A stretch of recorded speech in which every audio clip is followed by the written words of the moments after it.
हमारे पाकिस्तान में ओहदा देखकर, सियासत देखकर कानून बदल ही जाते हैं। पार्टी के रुकन कौमी असम्बली नबील गपूल साहब, जो कि पाकिस्तान पीपल्स पार्टी के ओहदेदारान हैं, एक रुकन हैं, एक असम्बली मेंबर हैं, जो कि सड़कों पर बग़ैर हेलमेट के मोटरसाइकिल पर सवारी कर रहे हैं। अस्सलाम वालेकुम, नज़ार डिजिटल के साथ मैं हूं दिन राशिद।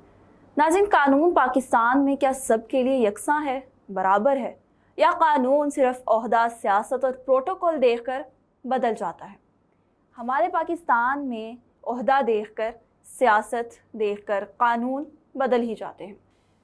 ऐसी ही एक वीडियो हमारे सोशल मीडिया पर मंजरेआम पर आई, सोशल मीडिया पर गर्दिश कर रही है कि जिस वीडियो में देखा जा सकता है कि कराची की सड़कों पर, कराची के इलाका लियारी में एक पाकिस्तान पीपल्स पार्टी के रुकन कौमी असम्बली नबील गपूल साहब, जो कि पाकिस्तान पीपल्स पार्टी के ओहदेदारान हैं, एक रुकन हैं, एक असम्बली मेंबर हैं, जो कि सड़कों पर बग़ैर हेलमेट के मोटरसाइकिल पर सवारी कर रहे हैं। यानी वो एक मोटर राइड ले रहे हैं और वहाँ पर वो बग़ैर हेलमेट पहने मोटरसाइकिल चला भी रहे हैं। जब उन्हें देखा जाता है तो वो गलियों में इस तरह घूमते हैं कि जैसे इनके अब्बा जी की सड़क है।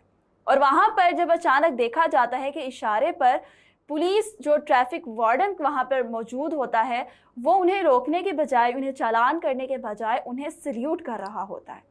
ये है हमारे पाकिस्तान का कानून, ये है हमारे कराची का कानून। जी हाँ, बिल्कुल, ये बात बिल्कुल सच की बुनियाद पर मबनी है कि एक पाकिस्तानी आम शहरी, एक मज़दूर का बेटा, एक तालिब इल्म, और दूसरी जानिब सियासत, प्रोटोकॉल, बड़े ओहदेदारान, इलीट लोग, इनके लिए कभी भी कानून यकसा नहीं हो सकता। कानून सिर्फ आम आवाम के लिए, गरीब आवाम के लिए बराबर है, लेकिन फिर भी उस कानून में इंसाफ उनको नहीं मिलता। और अगर दूसरी जानिब जाएं तो वहाँ जहाँ सियासत, इलीट क्लास, पावरफुल लोग मौजूद हैं, वहाँ पर कानून एक सेकंड में बिक जाता है। और जी हाँ, कानून बिक भी जाता है और उन्हें इंसाफ भी मिल जाता है, चाहे वो इंसाफ के हकदार हों या ना हों।